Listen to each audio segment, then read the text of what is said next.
about to witness a display by one of the world's greatest military parachute display teams. Get your cameras ready.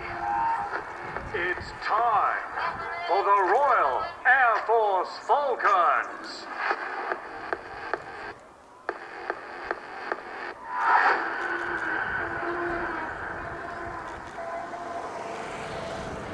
And eyes to the skies there, gentlemen, because here they go. Smoke is activated, the ramp is open.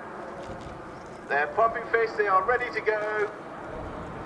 Presenting to you, in 30 seconds, the 2024. And there they go, the parachutists coming down now, out of the sky, trailing their red smoke. What we're looking for today is 9 canopies. And one of those canopies and one parachutist will be slightly displaced as our flag bearer. So we're expecting that, but look for the formation as they immediately get together. And we have 9 good canopies.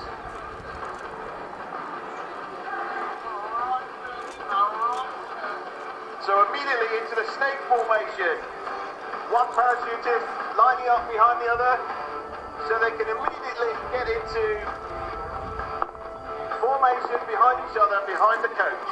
To land then, please give a huge round of applause for leading the team, Flight Sergeant Liam Lyons, Sergeant Sean Mk.I, Sergeant Andy Lynch, Sergeant Mike Atkinson, Sergeant Gabe Coleman Moffat, Sergeant Greg Ashleby, Sergeant Owen Collins, Sergeant Marcus Shields,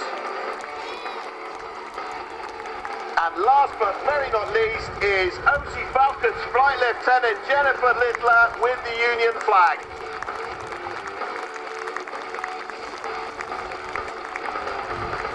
So ladies and gentlemen, as the final member of the team safely touches down, please give a huge round of applause and a cheer for the RAF Falcons. They haven't quite finished yet though. What they'll do come and talk to us. And we look forward to seeing you around the country and overseas throughout our season. Once again, ladies and gentlemen, for the final time, thank you very much for 400 later on. And in fact, here's the chance now as to finish the Falcons display is a pass, low fly pass, A400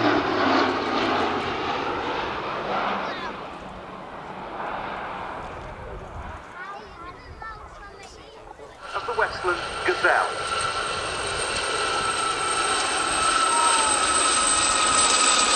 They're the only civilian helicopter display team in the UK at present, and it's the first time we've seen their 4 aircraft display at a Cosford show. And for those of you who've been air show goers for many years, well, you'll remember over and display centre.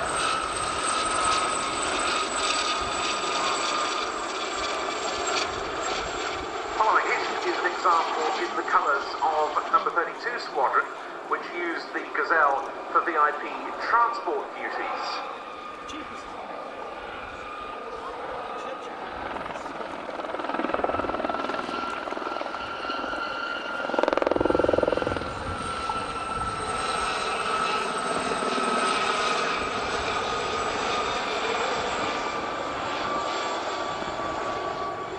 Now leading the pair in, coming in now from the left, is another ex-Royal Air Force Gazelle, a UK first in the design came to the UK and universally adopted. There you can see quite clearly those things on this one.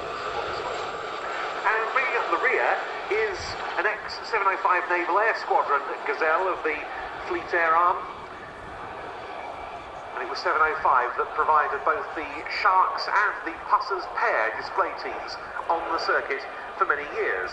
As for the pilots, well, leading the team for 2024 is Richard Mitchell, who's been with the team since it was founded more than 6 years ago. He flew the Gazelle and Lynx with the Army Air Corps, including operations during the 1991 Gulf conflict and later in the former Yugoslavia on all the peacekeeping efforts that were mounted there through the 1990s. He left the services, but continued to fly the Gazelle as a military reservist. He now flies the Airbus A3. And once again, coming straight in towards you, 2024 Gazelle Squadron.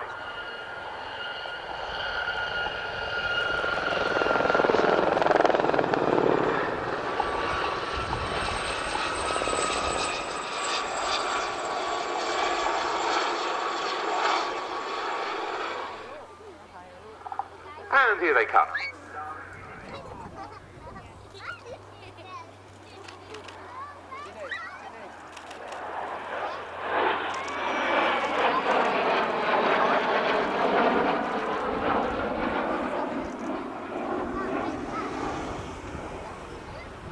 From Royal Air Force Valley, the Hawk T.2.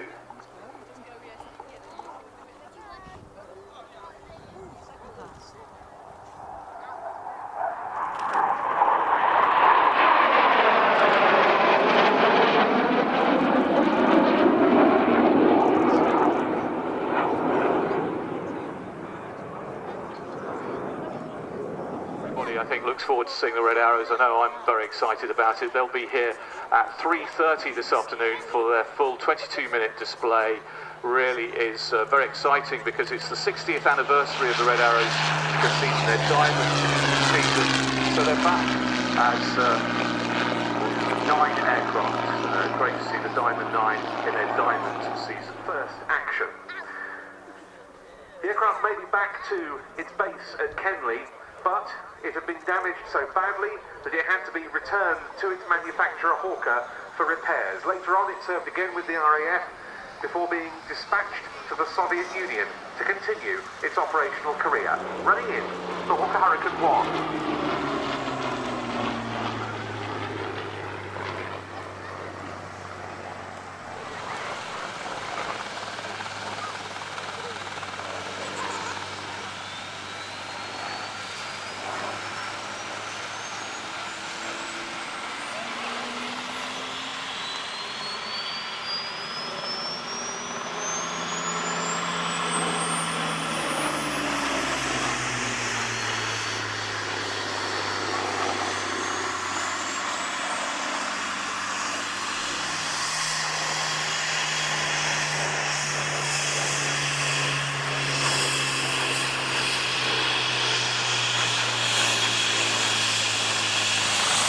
Just getting airborne in front of us now are the Juno helicopters from RAF Shawbury.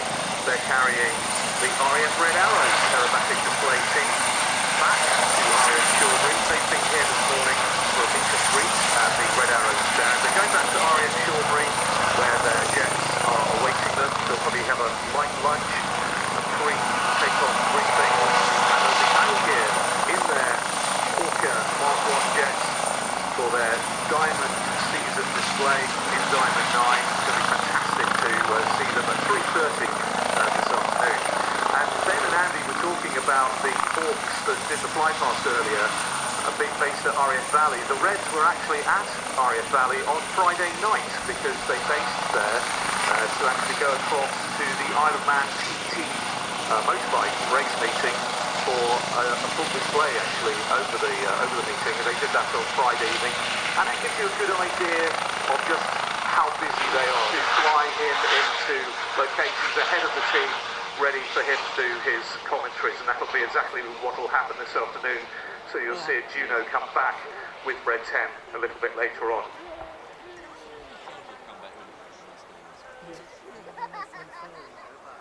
Time to look away to your left-hand side.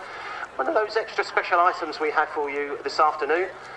As I'm sure you'll notice, it's not just one helicopter, it's not just a Wildcat, there is a Wasp there as well. This will be the Wildcat solo display, but a nice little formation start, it's a little extra. And between these two, we're sort of spanning 70-odd years of fleet, air arm, rotary aviation. The Wasp dating from the 1950s, and the Wildcat very much the shipborne helicopter display. This is the solo Black Hat. As the aircraft reaches the crowd line, watch for the steep pull up.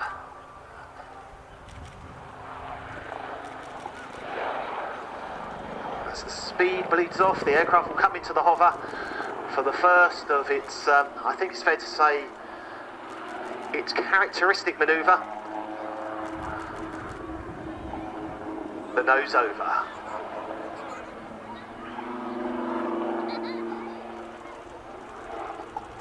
Remember that most Army links, not all, the Mark 9 later had a wheeled undercarriage, but most Army links had a skid landing gear, and the naval ones had a wheeled undercarriage for shipborne operations. The decision was taken with the new Wildcat, when it was developed, to give them all wheeled landing gear. So important when you're pushing these aircraft around very small helicopter landing pads on the sterns of frigates and destroyers. Then you see a kind of spiral loop. Those of you that remember back to the links with the Black Eagles will remember the amazing backflip. I really like that manoeuvre, the Black Cat. You will see it again a little bit later on towards the end of its display. It's a kind of loop with a twist in it as well. Very, very effective. As the aircraft comes back in front of you, you can clearly see the kind of growth on its nose, right on the front of the aircraft. That's the NX Westland electro-optical device. It carries a range of sensors, including a very, very high-powered camera. If you missed that very impressive nose-down manoeuvre right at the start of the display, it's now time to have your camera ready again.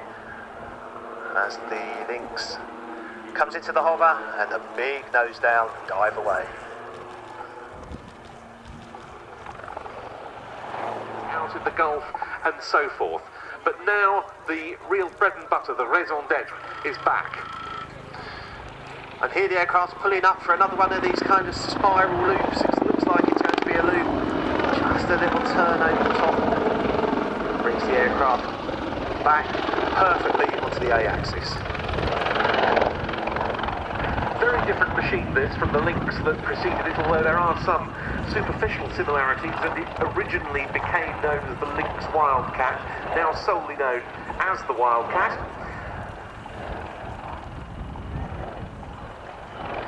And indeed, positioning now for the final pass with a nice big waggle, so now is the time to show your appreciation to the Fleet Air Arm and to the Wildcats.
Provost T.3 running in now from the right.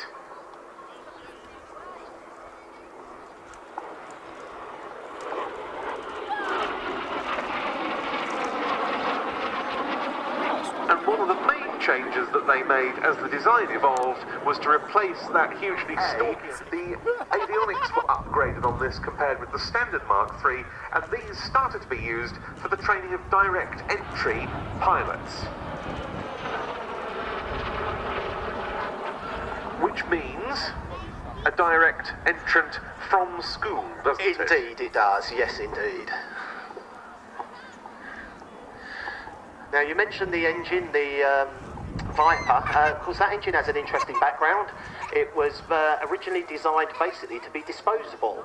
I saw in some tech journal that it was lifed at just 10 hours initially because it was built for the Jidvik, the target that was meant to be shot down. So it didn't need to have much life.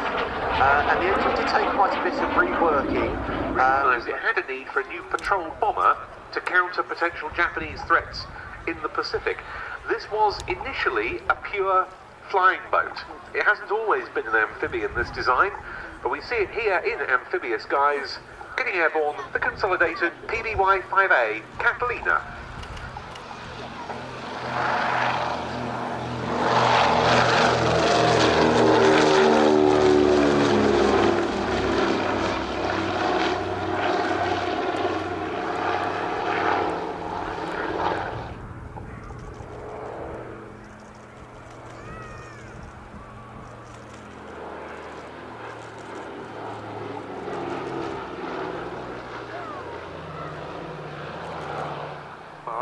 The ship was shadowed by that Catalina and one from number 240 Squadron until naval vessels were back in the vicinity, including HMS Ark Royal, whose Fairey Swordfish delivered the final crucial blow.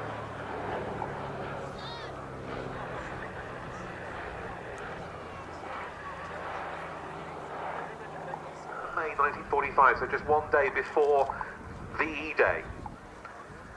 That U-boat U-320 was on its first operational patrol, and it ended up being abandoned on VE Day itself. Rather bad luck for the crew, but they did all survive. And there are the wingtip floats down.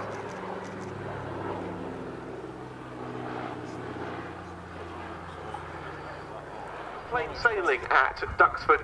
The crew today headed by an Irishman as captain, Angelo Cunningham. Long-time supporter of air shows, used to be a flying display director himself in Ireland, and a display pilot on various other types. Very experienced commercial pilot and flying instructor who's now one of the shareholder pilots of plain sailing. And Philip Pettit was the co-pilot who's just himself upgraded to captain. There's an interesting contrast, actually, because in the museum here is an ex-Royal Danish Air Force PBY. We're going to change the pace now, rather, aren't we? But another act with a definite D-Day link.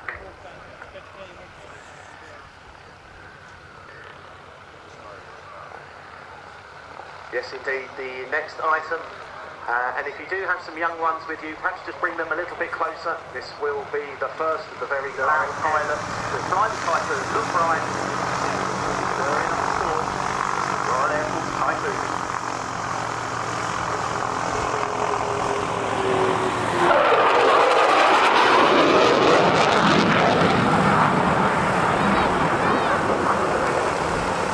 High-speed pass.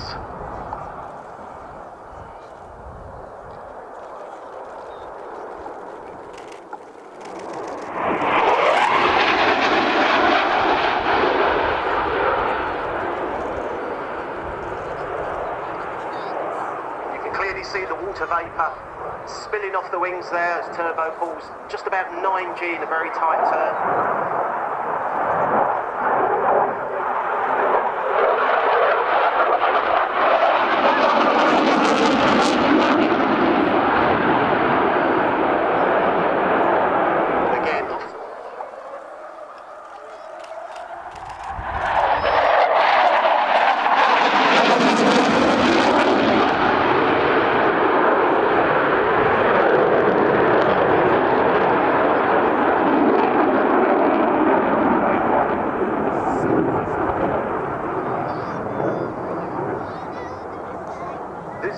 Typhoons have been taking part in actions against the Houthi militia in Yemen, and they've been carrying out several joint strikes with American assets aimed at degrading the militia's capability to launch attacks on shipping in the Gulf of Aden and in the Red Sea. Complete.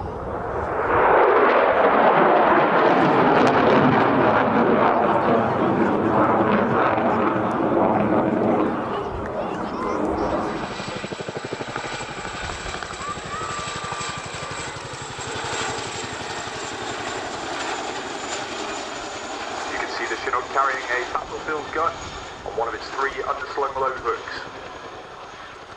Flying the aircraft today is Flight Lieutenant Ian Cooper, known as Coots. He has more than 1,000 flying hours on the Chinook, which he's clocked up on numerous operational deployments, including Operation Shader containers. This invaluable training wouldn't be possible without the support of JHSS, a tri-service organisation based at RAF Benson that offers specialist skills in underslung load operations, including rigging, hooking and the preparation of landing sites. With our UK support helicopters, including the Chinook, Couteau and Fairey, providing specialist helicopter landing site reconnaissance and movement of essential supplies by internal and external load. Exactly as you can see during today's demonstration. They've been involved in every major conflict.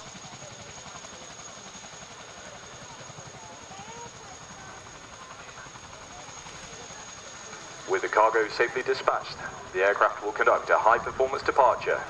By using all the available power offered up by the 2 impressive 5,000 horsepower Honeywell engines, the aircraft can quickly depart the area whilst minimising the risks presented by different threats on the ground.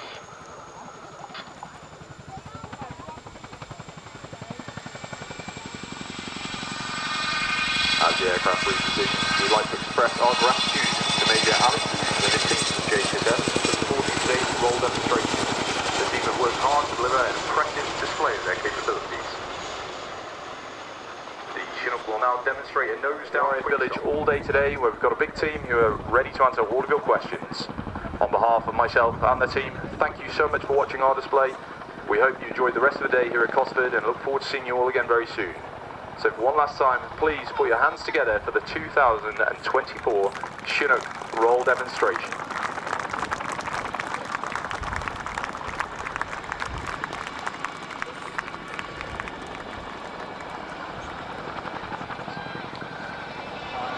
Well, what a great demonstration of the iconic Royal Air Force Chinook by the roll demonstration team. A huge team effort.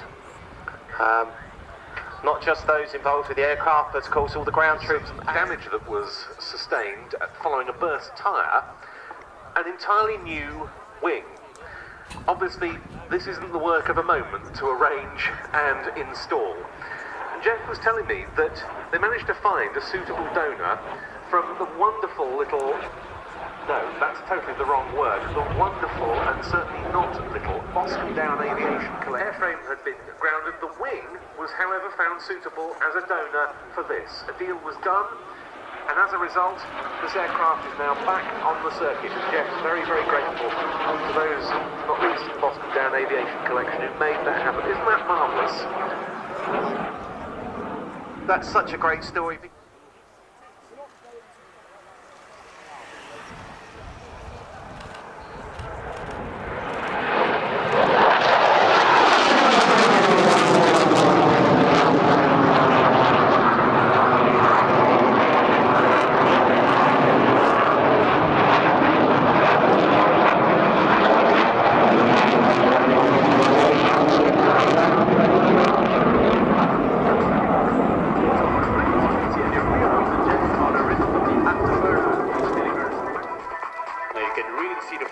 behind the aircraft now.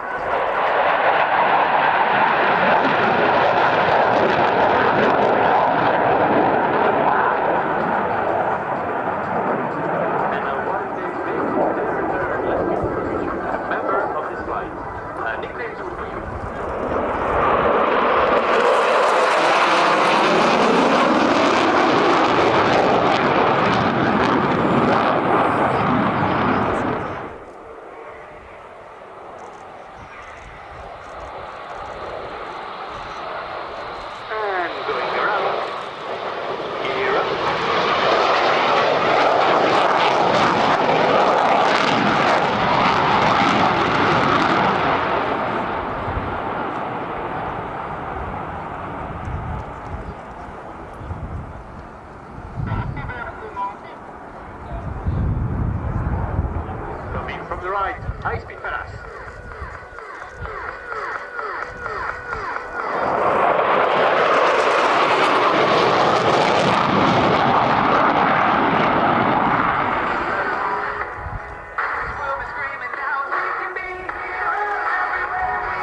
Condensation on the wing.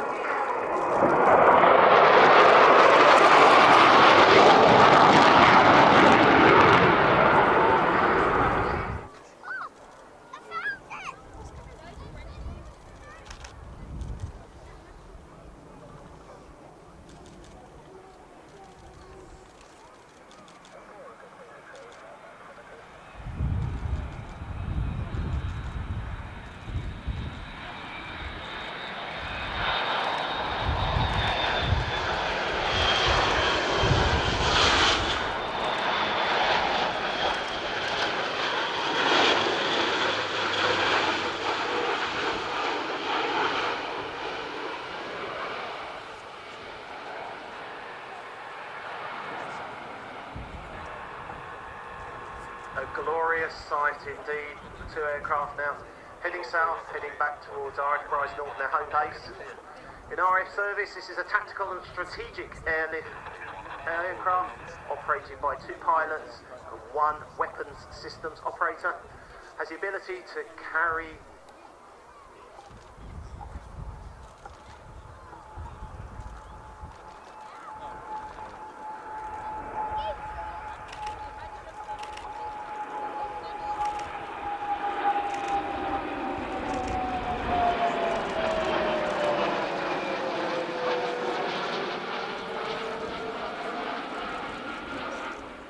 no ordinary Voyager.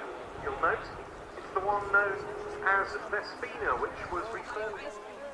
And here it comes, in from the left, the Folland Gnat T.1.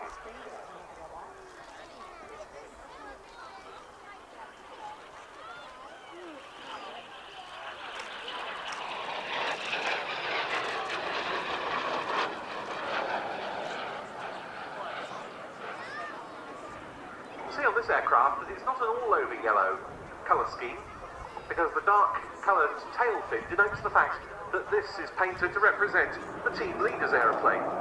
The Yellow Jacks, however, weren't destined to last long. Reportedly, the air officer commanding of what was still then training command wasn't keen on the aircraft's colour scheme, nor on the team name. The decision was taken for 1965 to form just one official Royal Air Force aerobatic team.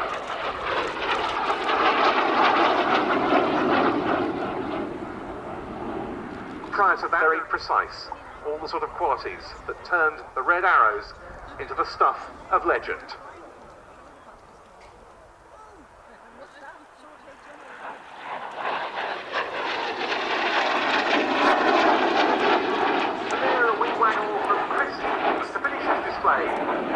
On the Gnat display teams, Folland Gnat T.1.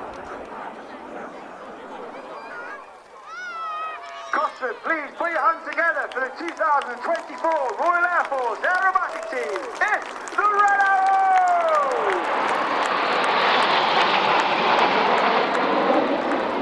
The team arrive in our famous Diamond 9 trailing gold wheel.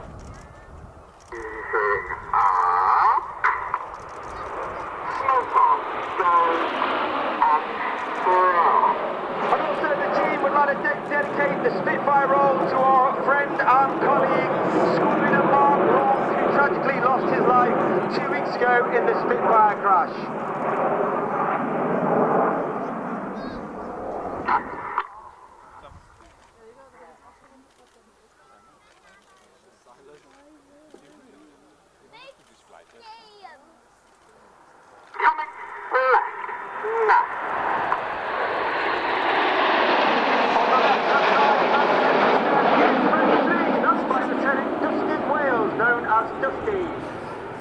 Originally from Zimbabwe, he's a former Typhoon pilot. He flew with 11 Squadron. He was then an instructor on 29 Squadron, before then joining 41 Squadron, which is a test and evaluation squadron, all based at RAF Coningsby in Lincolnshire. The wings start to flex forward as Reds 8 and 9 join the outside, as Reds 6 and 7 split at the rear. Get your cameras ready for the colourful Phoenix.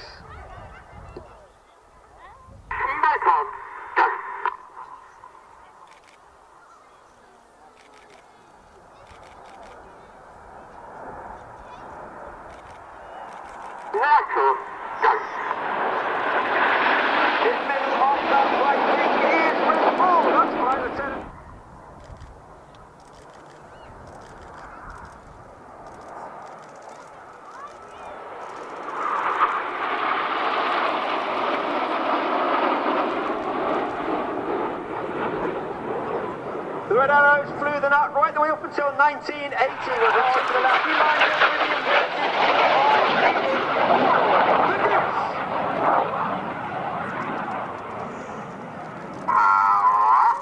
little bit right now.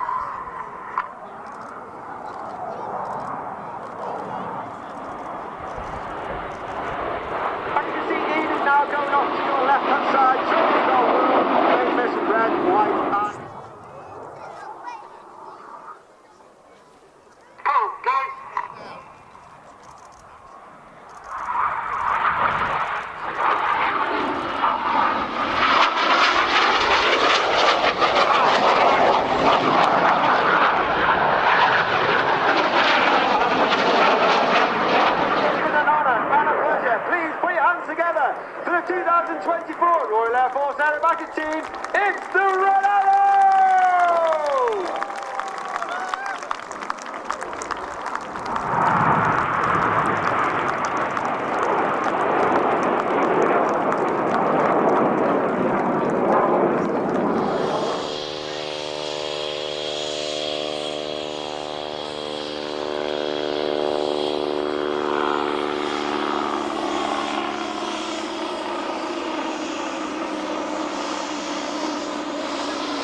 but now it's time to take the stage for the Wasp.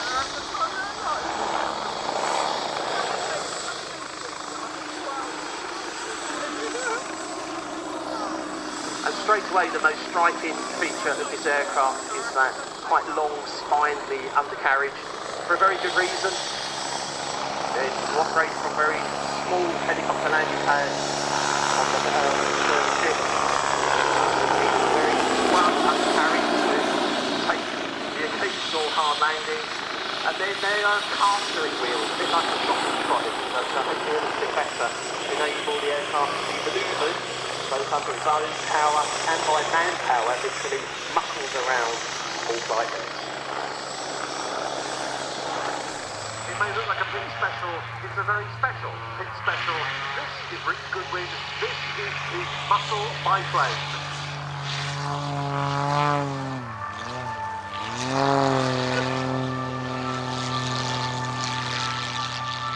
Miles an hour, and it's stressed to between +6 and -5 G. And the aircraft has been continually modified and improved. And a lot of this being done with the aid of Rich's sponsors, his new title sponsor for this season being Aerobites.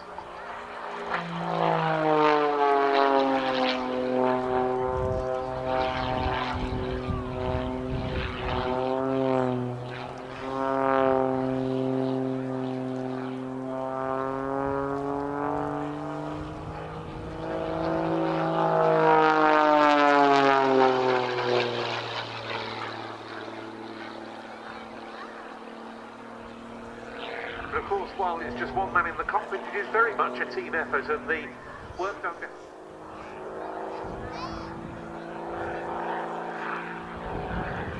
Coming past us, inverted. And from this, he'll be pushed uncomfortably into 5/8 of an outside loop, back onto a 45-degree downline. And then when it reaches centre point, roughly, pulling onto the knife edge for a knife edge climb with 2 snap rolls back onto the knife edge. Snap rolling in the vertical, round and around. The airspeed bleeds off. He starts torque rolling back down through his own smoke.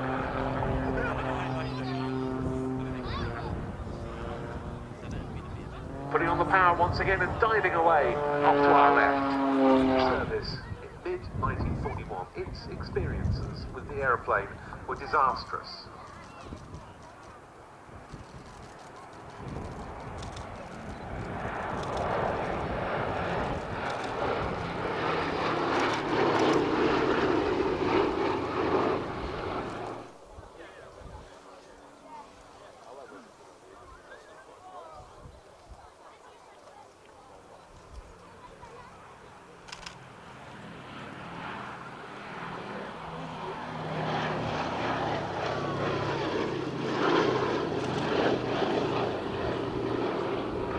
On June the 6th, 1944, in total 1,350 B-17 of this aircraft coming to the UK for private operation, and despite certain low points and difficulties over the years, here it still is.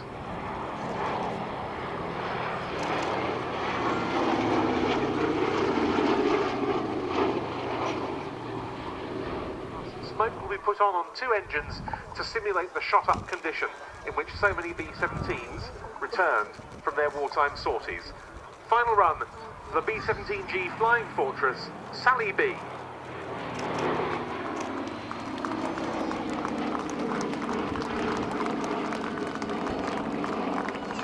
And that run also dedicated to the members of the Sally B Supporters Club, and you can join up yourself by going to sallyb.org.uk.